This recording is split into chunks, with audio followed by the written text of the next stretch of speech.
Allez, petite question pour commencer. Qu'est-ce qui est mieux que Twitter? Là, comme ça, tout de suite, je dirais plutôt LinkedIn. Faux. Ce qui est mieux que Twitter, c'est plein de Twitter.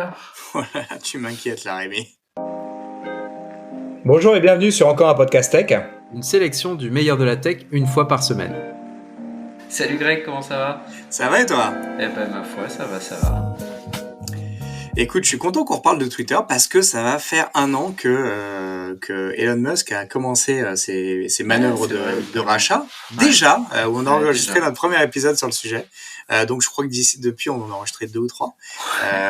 Notamment, on en a fait 2 sur Twitter, un sur le fait divers, c'est-à-dire les alternatives aux réseaux sociaux décentralisés.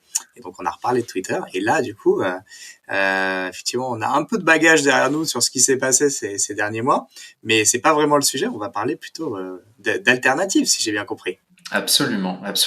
Mais avant de rentrer dans le sujet, est-ce qu'on pourrait dire quelque chose?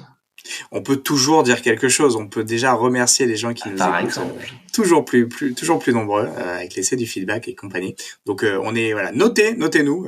5 Désolé, 5 Non. étoiles toujours. C'est rébarbatif, je suis désolé. J'aimerais arrêter de vous le dire, mais si les podcasts étaient plus faciles à découvrir, genre on n'aurait pas besoin de le faire. Exactement. Sauf que effectivement, c'est un peu plus compliqué. Les gens ont plus de mal à sauter le podcast. Après, une fois qu'ils sont abonnés, ça se fait tout seul. C'est ça qui est cool. Par contre, c'est vrai que c'est plus difficile. Tu vois, moi, j'ai une newsletter et en fait, très peu des gens qui lisent ma newsletter sont abonnés au podcast. Et bien que chaque épisode, je relais chaque semaine, je relais les épisodes qu'on a enregistrés. En fait, il y en a certains ont même pas compris ou qu'il y avait un podcast. quoi. Ça se trouve, c'était une pub payante. C'est quoi? C'est encore Non, un mais c'est podcast fou, quoi. C'est-à-dire, Ouais. j'avais fait une enquête de lectorat et les gens comprenaient pas ou écoutaient pas le podcast. Ouais. Alors que c'est les mêmes sujets en plus qu'on traite. Donc bon, vrai. en tout cas, tout ça pour dire, voilà, nous, ça nous aide beaucoup.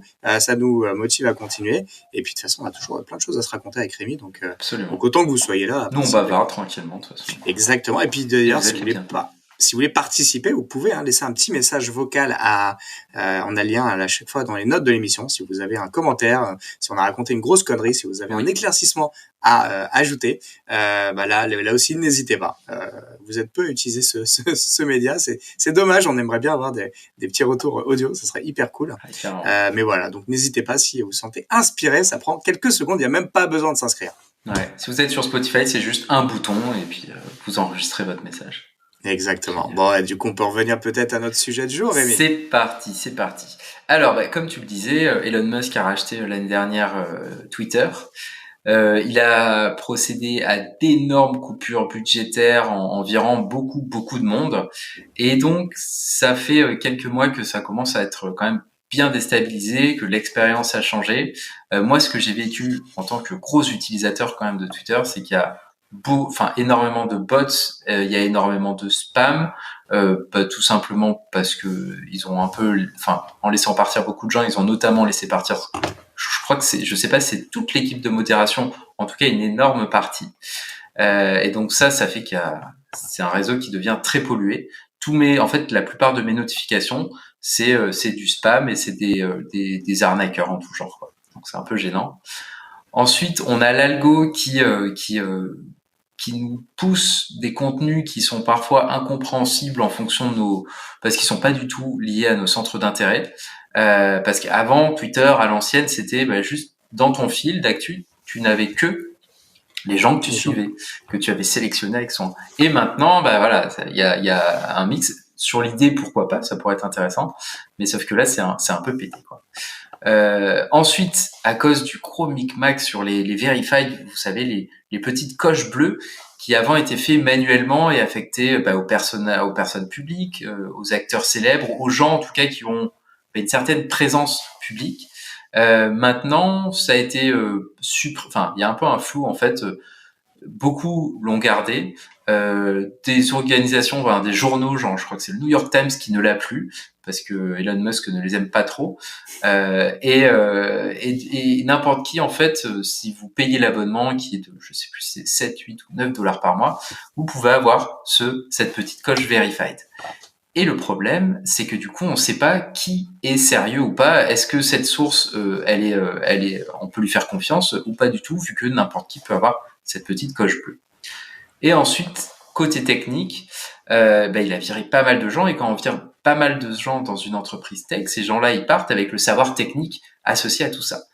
Pour l'instant, ce qui est assez surprenant, c'est qu'il y a eu assez peu de coupures du réseau, c'est arrivé, mais finalement, on n'a pas... moi, je pensais que quelques mois après, on aurait finalement... Ils tomberaient, ils n'arriveraient même pas à le redémarrer. Pour l'instant, ça tient.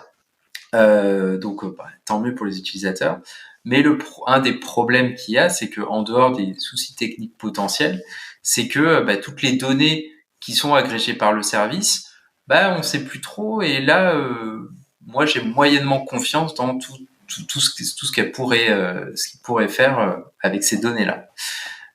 Et toi, Greg, est-ce qu'à la base, tu es gros utilisateur de Twitter? Est-ce que ton expérience a changé depuis quelques temps? Moi, c'est mon réseau social de prédilection pour la consommation de contenu. Pour la production, je dirais plutôt LinkedIn, mais pour la consommation, c'est vraiment sur Twitter que je passe le plus de temps. J'ai beaucoup, depuis 2007, je suis sur le réseau, donc je suis vraiment assez fan. Par contre, c'est fou quoi. Et donc je t'avais raconté d'ailleurs cette histoire où j'étais tombé dans une conversation où les personnes, il y avait que des jeunes dans la conversation et ils disaient c'est la première fois que je vois quelqu'un qui est depuis 6 ans, 7 ans sur le réseau. Et moi je leur ai dit que j'étais de 2016, ils disaient mais comment ça se fait, comment t'as fait pour pas te faire bannir depuis et tout. J'ai pas raconté de conneries, j'ai pas harcelé de gens, je me suis tenu correctement quoi. Ouais, c'est clair. Et c'est une sorte de taulier quoi. Les mecs m'avaient respecté, super les liké. Piliers de bar. Le pilier quoi. Non, donc en fait moi c'est un réseau avec lequel j'ai beaucoup d'affect parce que je trouve que le format de déjà l'instantanéité, le format court se prête beaucoup à la consommation. C'est je pense le réseau qui a le plus changé en un an. C'est-à-dire que si tu prends aujourd'hui Twitter et Twitter il y a un an, je pense que peu de réseaux ont autant modifié leur manière de fonctionner et leur expérience en un an, même si les fonctionnalités clés sont toujours là. Mais c'est vrai que depuis le rachat par Elon Musk, il y a eu énormément de choses qui ont bougé. Tu le disais, la moitié de l'entreprise a été virée, c'est quand même assez fou. Et comme tu le dis, le miracle c'est que ça tient. On pensait au début que ça tiendrait que quelques jours et que à tout moment le service pourrait s'arrêter. J'ai envie de dire, mine de rien, force est de constater que ça tient quand même avec la moitié des personnes. Alors on sait pas dans quel état est la moitié qui est restée, mais en tout cas, ce qui est sûr, c'est que ça n'a pas écroulé le réseau. Il y a eu effectivement beaucoup de pertes, notamment au niveau des équipes de modération. Il y a eu énormément de mauvaises décisions et il continue d'y en avoir quasiment quotidiennement. Le sujet finalement des bots, le sujet de l'algorithme, le sujet de l'authenticité des messages devient de plus en plus compliqué, effectivement, à partir du moment où n'importe qui peut être vérifié, à partir du moment où pour un oui, pour un non, le dirigeant de Twitter retire sa certification à des médias ou associe des médias à des médias d'État quand ils ne le sont pas, etc. On sent que vraiment on est sur le fil du rasoir sur pas mal d'aspects. Pour autant ça tient. Moi j'ai envie de te dire que tu l'as évoqué à moitié, mais il y a eu une modification assez majeure qui est l'introduction d'un onglet pour vous qui est de la suggestion un peu comme il y a sur TikTok pour essayer justement d'ouvrir un peu des publications à des personnes que tu ne suis pas. Moi en vrai, je suis très pointilleux avec mon feed et donc dès qu'il y a quelque chose qui me plaît pas, des opinions que j'aime pas qui s'expriment et j'ai pas envie d'être pollué avec ça à cet endroit-là, j'ai pas choisi des messages ou des pubs un peu trucs, je bloque, je masque, vraiment je nettoie mon feed quotidiennement pour ne pas être embêté. Dès qu'il y a des sujets que je souhaite pas voir abordés, exemple tout bête, mais des spoilers de séries, je filtre aussi. Il y a la possibilité de filtrer des mots-clés. Et donc ça, du coup, ça me permet aussi de ne pas voir certains types de contenus, provisoirement ou définitivement. Des fois, ça peut aider. Et donc, en fait, tout ça fait que finalement, moi, je suis plutôt content aujourd'hui de mon expérience de Twitter, dans le sens où ça reste, je pense, la principale source de découverte et de veille pour moi. parce que je suis les bonnes personnes. Je fais un gros travail d'identification, de nettoyage, etc. Et je le fais en permanence. Et de cette manière-là, oui, je vois plein de conneries passer, mais en vrai, ça joue pas beaucoup sur mon moral parce que voilà, dès qu'il y a un truc, moi j'y vais pour me tenir au courant de certaines infos ou de live. Et globalement, ça va pour moi, ça tient pour moi. Et puis Twitter, ça reste quand même une pépite.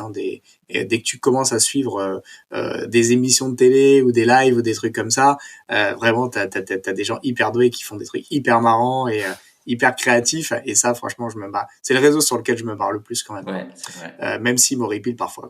Bon, voilà mon expérience de Twitter. Magnifique. Du coup, ma question, c'était pourquoi est-ce qu'on a besoin d'alternatives, mais en fait, on n'en a pas tellement besoin. Donc, à bientôt, à la semaine prochaine. Non. C'est pas parce que tout à fait. Moi, j'ai, ce que je disais, j'ai l'impression qu'on est quand même sur le fil du rasoir et que, c'est quand même un réseau, c'est un petit réseau en nombre d'utilisateurs, faut le rappeler quand même. Ouais. On est à, je sais pas, à peu près 300-400 millions d'utilisateurs. Ça paraît énorme, mais en fait non, c'est rien du tout. Des réseaux comme TikTok, on est plutôt dans les 100 millions. Non, attends, je dis des conneries. 1 milliard. On est à 1 milliard. 1 milliard. Facebook 2 milliards. Instagram plus d'1 milliard. Donc en fait, c'est un petit réseau. Même Snapchat, je me demande s'il a pas plus d'abonnés que Twitter. Peut-être, ça m'étonnerait pas. Et donc en fait voilà, c'est un petit réseau. Pour autant, c'est le réseau le plus médiatisé. Donc voilà, il est influent. Donc il est hyper important. Et donc c'est important ça peut poser de gros problèmes si tu veux. Ça, on a déjà posé des moyens. Le fait de ne pas être capable de vérifier l'authenticité d'un message. Et donc voilà, je pense que Twitter c'est quelque chose qui pourrait faire chuter, soit qui devient ingérable le réseau, soit qui a des vrais problèmes de spam, d'authenticité des messages, et ça peut avoir des effets de bord. Et ça peut, je pense que effectivement, si la confiance se perd définitivement et que ça devient plus du tout une source fiable, ça peut du coup ouvrir la porte à des alternatives. Ouais, tout à fait. Écoute, je pense qu'on a à peu près le même ressenti en fait. Beaucoup de gens, alors. Je sais pas, il y a beaucoup de gens qui disent du mal de Twitter, mais ça, pas depuis la prise de parole de la prise de position d'Elon Musk, c'est de manière générale.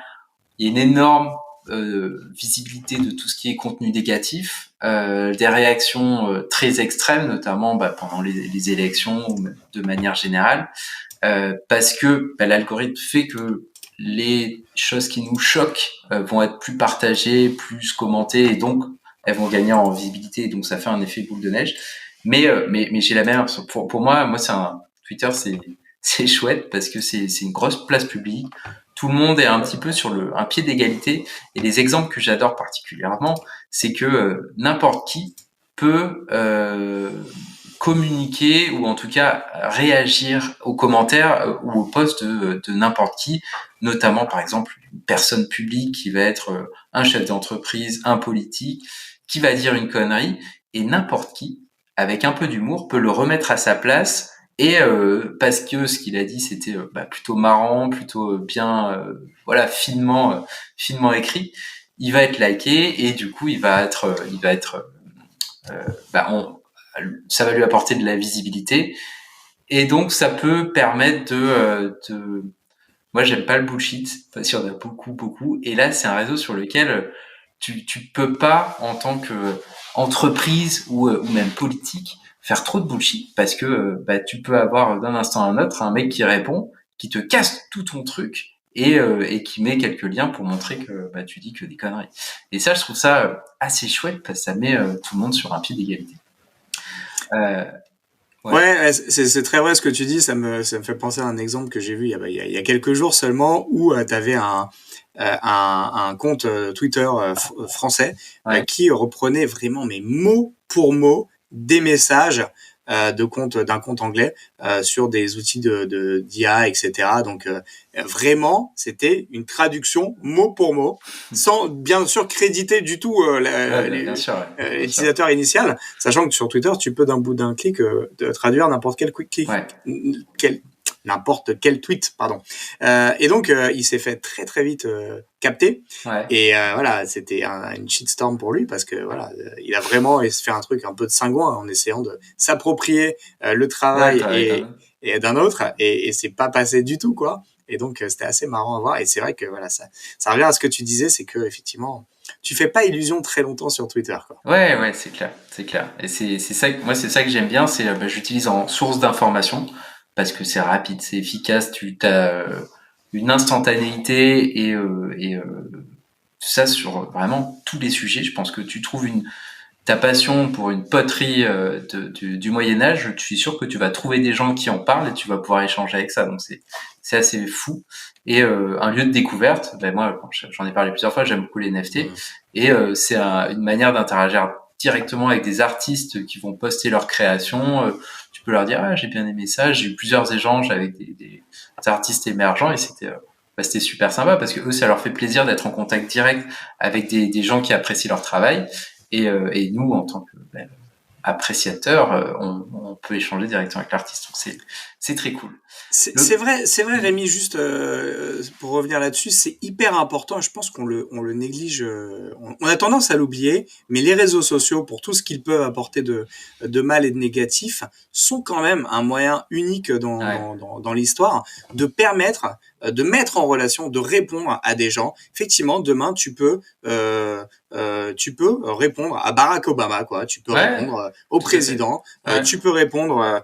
Et en fait, mais attends, mais quand est-ce qu'on pouvait faire un truc comme ça? Alors effectivement, et ça peut enclencher effectivement un échange, un vrai échange. Ouais. Et ça, je pense que on a tendance à l'oublier parce que on se focalise sur les choses un peu négatives, etc. Mais en vrai, c'est l'opportunité que n'importe qui parle à n'importe qui. C'est juste fou en fait, quoi. Ah bah ouais, c'est juste fou. Bon voilà, excuse-moi, c'était une petite. Ah non, mais t'as raison. C'est ça qui vraiment, je trouve assez génial, c'est que tout le monde est sur un pied d'égalité. Alors après, bien sûr, tout le monde ne se fait pas remarquer. Et il faut quand même avoir une certaine finesse, arriver à écrire en si peu de caractères quelque chose qui va attirer l'attention, faire marrer. Mais si t'arrives à faire ça, tu peux répondre. Et c'est assez chouette. Le problème, c'est que voilà, Elon Musk, je suis pas sûr que ça soit à cause de lui. Enfin, si un jour Twitter coule, finalement, je pense que lui, il aura plutôt été un accélérateur que la raison du fait que Twitter coule, parce que c'est un réseau qui a quand même depuis longtemps rame à atteindre l'équilibre budgétaire. Et parce que c'est difficile de monétiser le contenu, la pub elle est pas ouf, et du coup peut-être que si ça coule, il faudra trouver des alternatives, et d'où le sujet aujourd'hui du jour pour commencer à se préparer. Donc moi je vais vous en parler de 4, mais il y en a plein d'autres. Mais 4 parce que pour les avoir testés, on peut en parler un petit peu. Le premier, c'est Mastodon, dont on a déjà parlé un petit peu dans notre épisode sur le fait divers, qui était l'épisode 22 de la saison 2. N'hésitez pas à aller voir, écouter plutôt, ou voir sur YouTube. Ce réseau, la différence par rapport à Twitter, qui est quelque chose de très centralisé, c'est que c'est organisé par instance. Chaque instance va avoir ses propres règles et sa pop au niveau à la fois du contenu et de la modération. Sa gouvernance. Exactement. Ces instances sont interopérables, c'est-à-dire que moi, si je suis sur l'instance A, je puis suivre tous les posts de Greg qui est sur l'instance B, mais l'onboarding et l'usage sont assez complexes en fait. Déjà, il faut déjà comprendre qu'il y a plusieurs instances. Trouver l'instance qui nous plaît, et une fois qu'on est inscrit, si je veux rajouter quelqu'un d'une autre instance, c'est assez galère parce qu'il faut aller sur l'instance et on doit copier une super longue adresse parce que le moteur de recherche ne marche pas d'une instance à une autre. Donc ça, c'est un peu relou.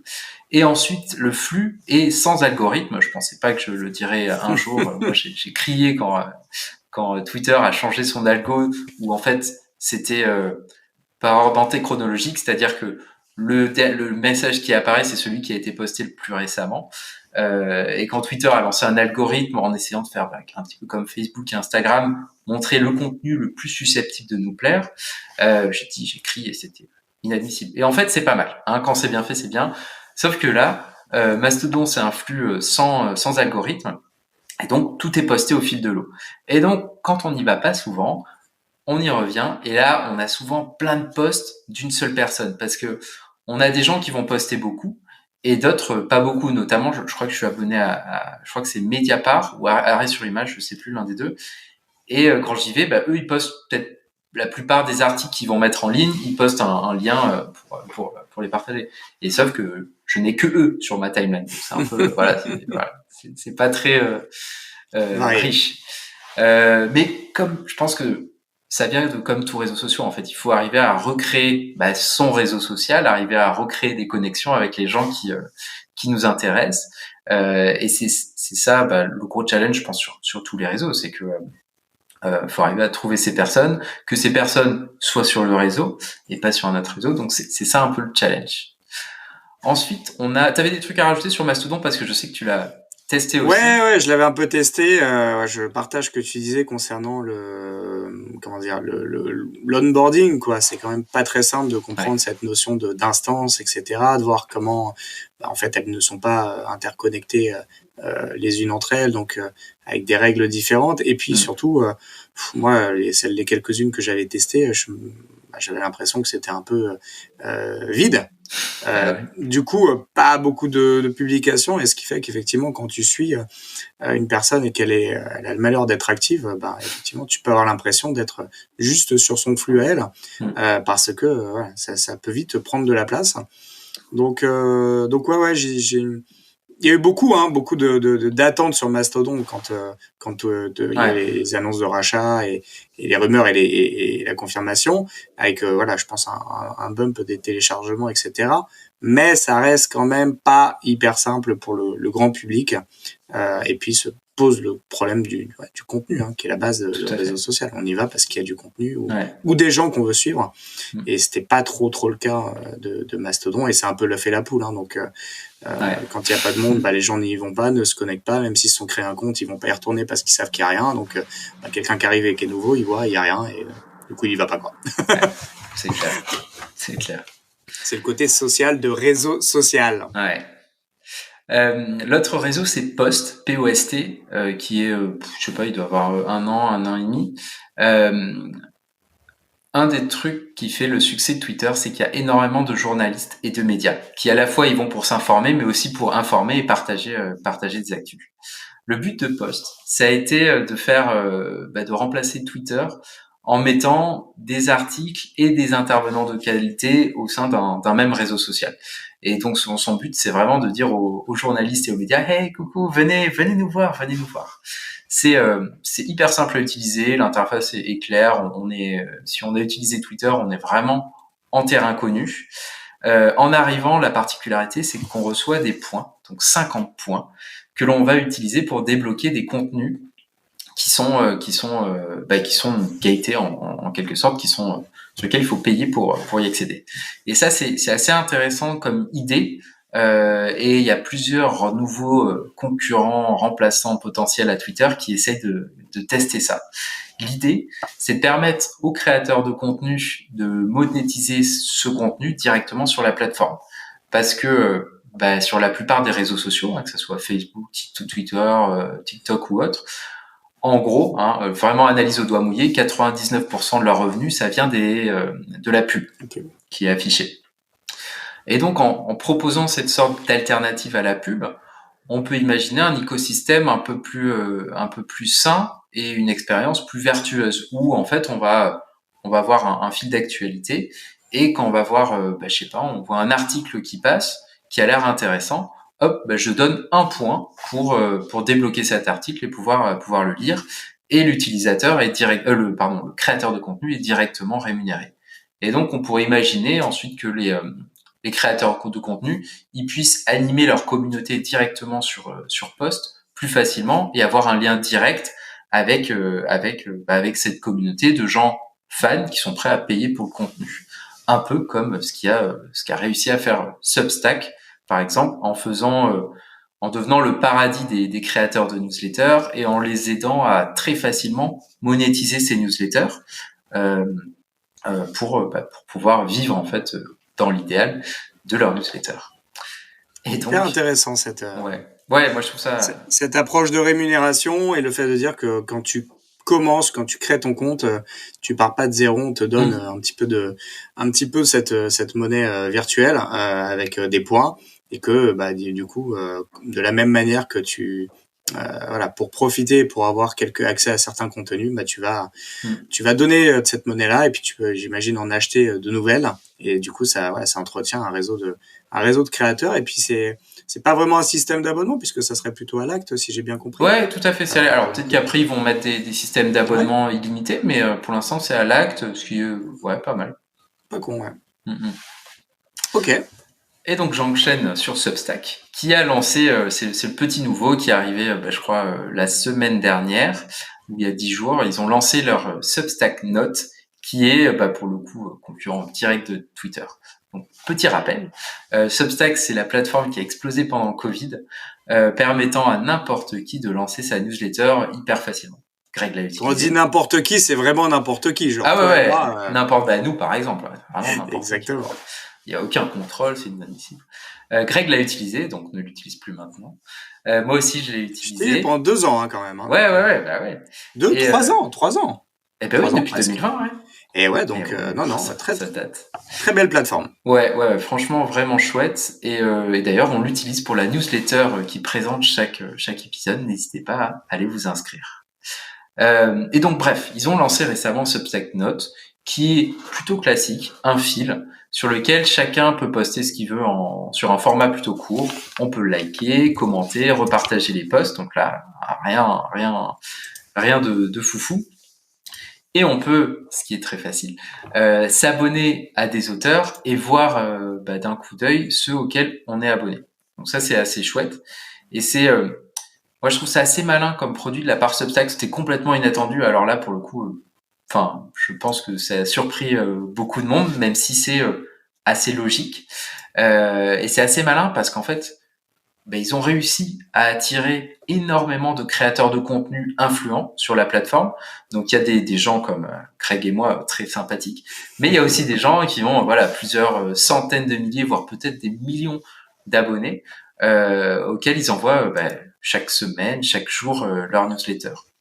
Et donc jusque-là, même si on pouvait commenter sous la newsletter, c'était pas l'interface la plus facile. C'est comme les commentaires dans les articles du Monde ou autres. Moi, je trouve que c'est pas ouf, c'est pas terrible, ça aide pas. Mais là, du coup, le fait d'avoir un fil sur lequel, déjà, en tant qu'auteur de newsletter, je peux faire juste un petit post pour poser une question à mon audience ou partager une réflexion qui méritait pas de faire une newsletter complète. Là, ça rajoute une vraie dimension sociale qui peut permettre de prolonger la discussion. Et ce qui est cool, c'est que sur notre feed, on voit les posts qui ont été repartagés par les auteurs qu'on suit, mais les auteurs qu'on suit sont également identifiés de manière très visible avec, je crois que c'est un petit truc bleu ou orange qui dit vous êtes abonné à cette personne. Donc, il permet de facilement filtrer et de regarder sur notre flux en fait uniquement les gens auxquels on est déjà abonné. Et c'est aussi une bonne manière, je trouve, de trouver des nouvelles personnes auxquelles s'abonner. Par exemple, moi en 2020, ou en 2021, je sais plus, 2021, j'avais une newsletter hebdo sur l'actu tech que j'ai beaucoup abandonné pour manque de temps. Mais bref, il y a pas mal de gens qui sont abonnés alors qu'elle est morte parce que j'imagine qu'ils m'ont trouvé en fait via ce flux-là. Faudrait que je leur donne. Donc c'est assez marrant. Est-ce que toi, Greg, depuis la sortie de ce système, t'as vu un petit peu une augmentation de ton nombre d'abonnés? Alors écoute, non, pas du tout, pas du tout. Ah non, mais déjà, j'ai arrêté de publier sur Substack genre. Ah bah oui, c'est vrai, je suis con. 2 semaines avant.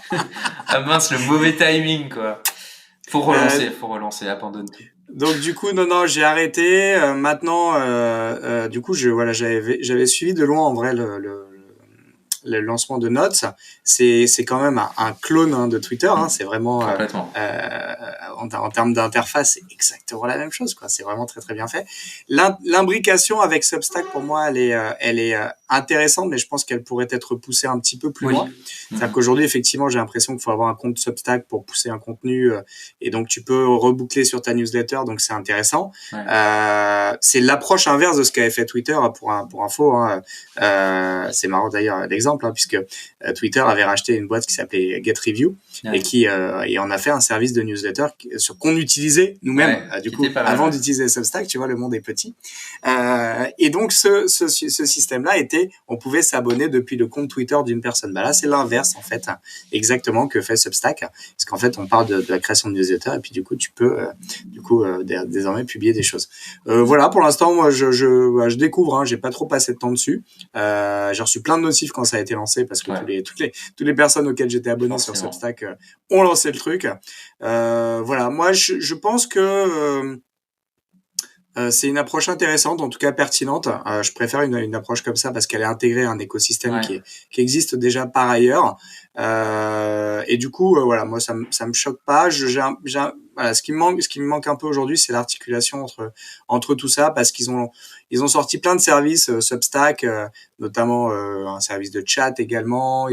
Voilà, j'ai l'impression que ça part un peu dans tous les sens et en fait, c'est cool. Par contre, moi, tu vois, typiquement, je rentrerai pas dans les détails aujourd'hui, mais une des raisons pour lesquelles j'ai quitté cette solution, c'est que le produit cœur, qui était finalement la création vraiment de newsletter, en vrai, vraiment, il a très très peu évolué en 3 ans pour moi, et je suis tombé sur une autre solution qui, elle, est vraiment beaucoup plus mature et propose beaucoup plus de fonctionnalités. Donc voilà, je trouve que le move il est intéressant. Maintenant, moi, j'aurais à titre perso préféré qu'il se focalise sur le produit pour lequel moi j'étais venu, parce que finalement, à la fin, moi, j'ai quitté la plateforme parce que j'ai trouvé mieux ailleurs. Et c'est un peu dommage parce que voilà. Bon, bref, c'est une petite parenthèse, mais en tout cas, c'est une alternative qui a du sens, en tout cas pour moi, je trouve. Parfait. Mais du coup, tu pourrais, toi, tenter de l'utiliser, même si tu utilises plus la plateforme, comme tu as ton compte et je crois que tu as gardé tout l'historique de tes newsletters, tu pourrais quand même poster un petit peu dessus pour essayer de driver du trafic vers ta nouvelle plateforme. Ouais, complètement. Ouais, tout à fait. Mais d'ailleurs, il faudra que nous aussi on le teste pour promouvoir les épisodes. Tiens, allez, on va faire ça dès que l'épisode sort jeudi, c'est bon. Un autre et le dernier de la sélection, c'est Lens, Lens, parce que oui, on va parler de Web3 parce que il se passe aussi des choses là-dedans. Lens, c'est un des 2 gros projets connus de réseaux sociaux décentralisés qui vont utiliser la blockchain. L'autre étant Farcaster, mais je n'ai utilisé que Lens. Moi, ce que j'aime bien avec ces réseaux, c'est que ça se rapproche énormément du concept de faits divers. C'est-à-dire qu'on a, en fait, notre compte nous appartient et on peut accéder à différents services, voilà, qui vont être, on va avoir l'équivalent de YouTube, l'équivalent de Twitter, l'équivalent d'Instagram, de Pinterest, etc., etc. Sauf que là, notre compte, il nous appartient.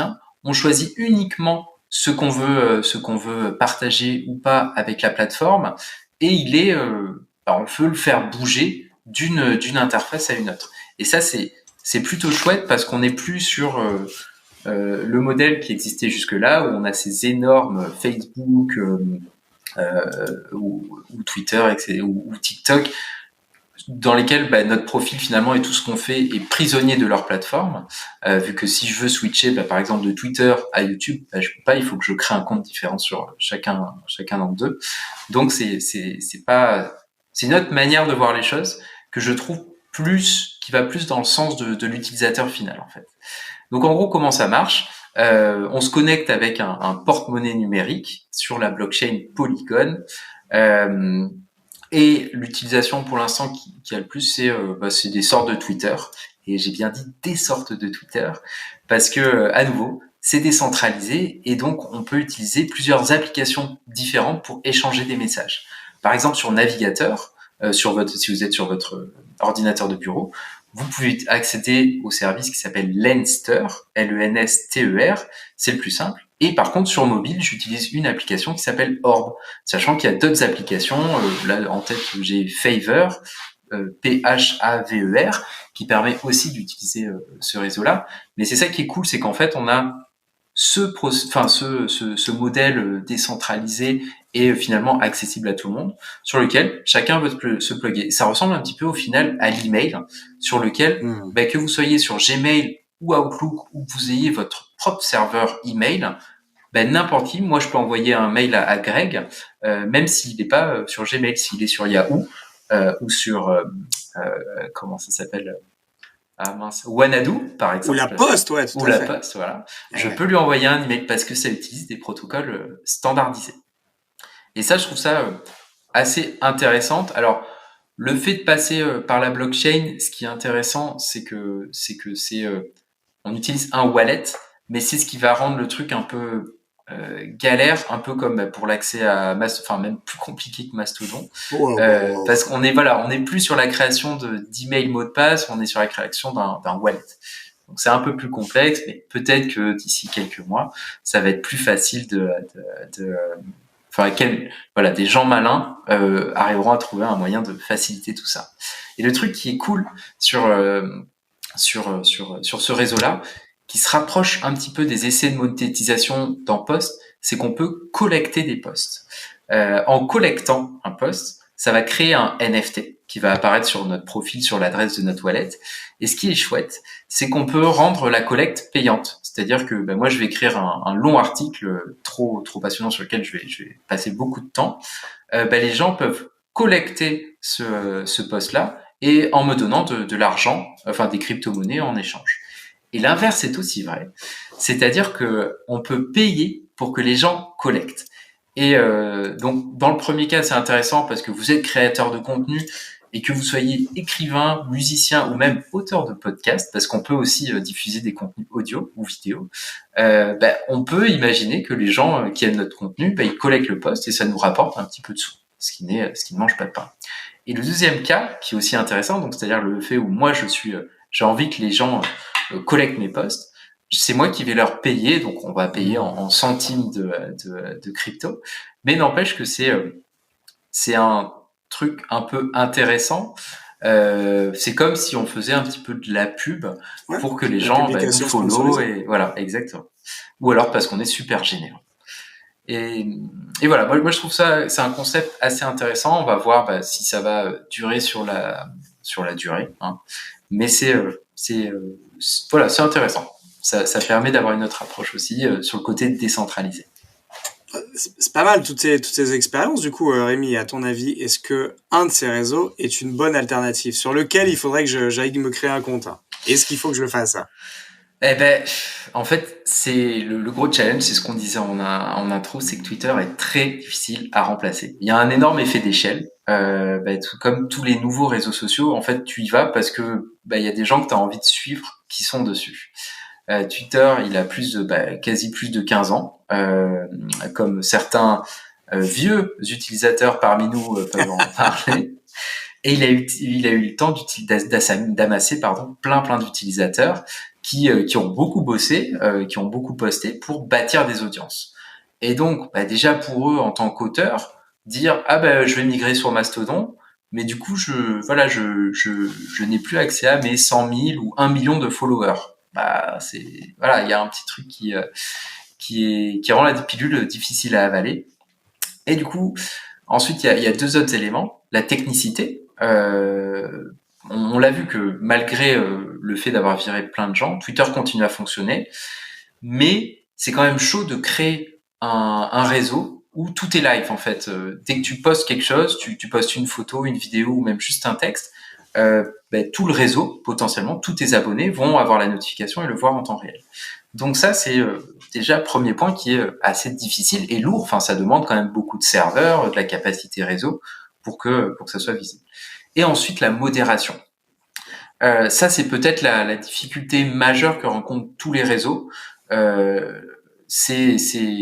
Twitter a fait le choix de pas de modération. Et c'est ce qui est possible aux États-Unis parce que tu as le premier amendement. Nous, par exemple en France et peut-être même dans toute l'Europe, tu as plein de sujets qui interdit tu peux pas en parler comme ça, quoi. Et le problème, c'est que ça risque de faire fleurir des conversations extrémistes. Et c'est ce qui est arrivé sur Twitter, en fait. C'est qu'on a plutôt des extrêmes qui ont commencé à prendre la parole de manière très libre. Et les annonceurs, ils veulent pas trop être à côté de contenu un peu extrême. Donc, ils sont partis et ils payent plus. Et pareil, donc, le grand public a pas forcément envie d'être pollué par ce genre de contenu. Et c'est assez intéressant sur ce sujet-là parce que le CEO de Substack, il a été interviewé récemment par The Verge. Je vous mettrai le lien de l'article dans le résumé de l'épisode. Sur ce sujet précisément, et il était complètement non préparé. En fait, la position de Substack juste là, c'est qu'ils étaient fournisseurs de services de newsletters, et c'est-à-dire que finalement, chaque écrivain est responsable de ce qui écrit. Et surtout, tu fais, moi, Rémi, je suis pas obligé de m'inscrire à toutes les newsletters. Par exemple, si je vois une newsletter qui est anti-vax, personne m'oblige à m'inscrire, donc je la verrai pas dans mon feed. Mais en devenant un petit peu réseau social, avec Substack Notes, tu vas avoir la magie des algorithmes, le fait que telle personne que tu suis va partager un autre contenu, et que ces contenus, s'ils ont beaucoup d'engagement, de likes, des commentaires, etc., même s'ils sont hyper négatifs ou hyper extrémistes, ils vont apparaître de manière très visible. Donc pour lui, il garde cette facette-là. Non, mais on n'a pas à modérer, ça va s'autoréguler. Sauf que dans cette interview, l'intervieweur qui est typé, d'origine indienne, il lui pose la question de savoir qu'est-ce qui se passe si quelqu'un poste un texte qui dit que les gens d'origine indienne sont des animaux et doivent être interdits aux USA. Est-ce que le CEO de Substack le bannit? Et là, le CEO, et c'est assez fou, il lui dit que il ne peut pas précisément dire ce qui est interdit ou pas dire sur la plateforme. Et donc, il a même pas répondu, ce que je trouve quand même assez hallucinant pour un personnage public. Il a pas dit non, ce genre de contenu, on l'interdit. Ce qui est quand même, la réponse qui aurait été le plus facile, même s'il le fait pas derrière, tu vois, qu'il fait un peu le faux cul. Même s'il le fait pas derrière, il aurait pu dire non, bien sûr, ça c'est quand même du racisme primaire. On n'a pas ce contenu n'a pas sa place sur notre plateforme. Et donc, on va voir ce que va donner, mais c'était assez. Je sais pas si t'as vu l'interview, mais je te la montrerai. C'est assez lunaire en fait comme réponse et manque de préparation. En fait, c'est le problème des plateformes, c'est-à-dire que tout dépend du produit que tu as, et à partir du moment où tu ne vends pas un CMS, tu vois, le WordPress n'a pas forcément ce problème-là, mais Substack, ils mettent à dispo une plateforme avec des fonctions sociales, et donc de ce point de vue-là, et c'est la question qui s'est posée à Facebook à l'époque, à Twitter aussi, mais en fait, tu es responsable de ce qui est mis sur ta plateforme. Donc, tu peux tourner le truc dans le sens que tu veux. Si tu édites une plateforme, ton modèle, c'est celui-ci. Après, effectivement, peut-être que lui, il a une position qui est du fait justement du business model de Substack, qui repose pas sur la pub en fait. Substack repose sur les abonnements. Ils prennent une commission sur les abonnements que tu as auxquels tu vas souscrire. Si tu t'inscris à un auteur, ils vont prendre 10%, je crois, un truc comme ça. Et en fait, leur business model, c'est du coup il est rattaché aux productions de contenu. C'est exactement la même chose que quand tu as des plateformes type OnlyFans, sur lesquelles il y a beaucoup de contenu sexy, voire porno. En fait, ces plateformes-là, ils vont pas retirer du contenu parce qu'il est porno, alors que Facebook le ferait. Et pourquoi? Parce qu'en fait, Facebook repose sur la pub, alors que OnlyFans repose sur l'argent des commissions laissées aux créateurs. Et en fait, Substack est dans le même cas que finalement plus proche d'un en tout cas pour son CEO à mon avis, et se considère comme plus proche d'une plateforme comme OnlyFans, où finalement on s'en fout de ce qui est publié du moment qu'on touche notre com, que d'une plateforme, il se considère pas comme une plateforme comme Facebook, et du coup il s'exempte un petit peu de ce droit de modération, sauf que, et c'est là toute déjà la réponse était complètement délirante, mais en plus comme ils jouent sur les deux terrains parce qu'ils essaient en parallèle de lancer une alternative à Twitter, etc., en fait, tu peux pas gagner partout. Donc, soit tu choisis ta position et t'es une sorte de, t'es un réseau fermé, payant, et tu reposes sur un business non publicitaire. Auquel cas, ok, tu dis on peut autoriser des choses qui sont alors, pas sous le coup de la loi, mais qui sont du coup que tu pourrais pas mettre sur un réseau public. Là, ok, tu peux le faire. Tout en restant dans le cadre de la loi de toute façon. Soit tu te dis j'ai une plateforme vraiment réseau social et là tu es responsable de tes contenus, donc tu peux pas mettre n'importe quoi. Mais voilà, ils ont un peu le cul entre deux chaises du fait de ce positionnement qui est en train de s'étendre. Et bon voilà, tout ça pour dire que je pense que c'était très maladroit. Je crois qu'il s'est repris assez rapidement. Ouais, je sais pas, j'ai pas vu s'il y avait eu les jours qu'on suivi quoi. Et mais bon, ça interroge aussi chez qui tu mets ton service. Ouais. Bon, en tout cas, moi, j'ai pas ces problèmes-là avec la plateforme sur laquelle je suis passé pour l'instant. J'imagine. Bon, et du coup, Greg, toi, t'en penses quoi? Est-ce qu'il y aura un futur Twitter? Est-ce qu'il y aura pas de futur Twitter? Pour moi, ce qui est sûr, c'est que Twitter, sous son format et avec ce qu'il propose, ne peut pas disparaître. Et on dit pas ça de beaucoup de réseaux sociaux, mais je pense que Twitter a quelque chose d'irremplaçable aujourd'hui, dans le sens où c'est effectivement le réseau de l'instantanéité, le réseau des médias, le réseau finalement du message court. Et aujourd'hui, il n'y a pas vraiment d'équivalent qui a pris la place comme ça. Donc, si demain Twitter devait disparaître, et honnêtement, c'est pas impossible. Hein, juste financièrement parlant, en fait, ils peuvent. Oui, bien sûr. D'ailleurs, on sent bien que dans les dernières interviews, Musk commence limite un peu à regretter le truc, quoi, et à se dire qu'il revendrait bien Je pense que ça fait un an qu'il regrette, ouais. Et oui, c'est pour ça qu'il ne voulait pas le racheter, puis le racheter. Mais en tout cas, tout ça pour dire que si Twitter se cassait définitivement la gueule, je pense qu'il y aurait assez rapidement une alternative. Et peut-être que l'alternative viendrait pas d'un nouvel acteur, notamment parce que tu as ces effets d'échelle dont tu parlais très bien tout à l'heure, mais plutôt, à mon avis, d'un acteur existant.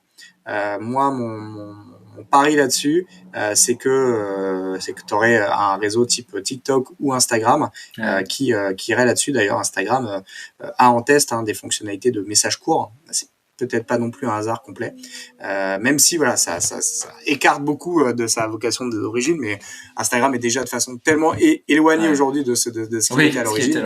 On n'est plus à ça près. Et voilà. Bon, moi, mon bet, c'est que si Twitter devait fermer, il serait forcément remplacé parce qu'il n'y a pas d'équivalent et il y en aurait besoin. Et que une de mes prédictions, ça serait Instagram qui prendrait le truc. Bon, c'est un peu audacieux comme pari, mais c'est en tout cas celui que je prendrais. Ouais, ça me paraît. Et toi, Rémi? Ouais. Moi. Alors en wishlist, moi ce que j'aimerais bien, c'est plutôt un doux rêve. C'est une solution comme fait divers en fait. Tu as un compte et tu peux te connecter à plusieurs applications, interfaces différentes. Tu gères toi-même tes autorisations, mais n'empêche que tu peux quand même t'abonner à qui tu veux et migrer quand tu veux d'un service à un autre. Ça serait cool.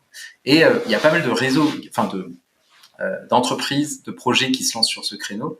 J'ai parlé de Lens, donc le réseau Web3, mais il y a le créateur originel de Twitter, Jack Dorsey, qui est en train de travailler sur Blue Sky, qui est une alternative complètement décentralisée à Twitter.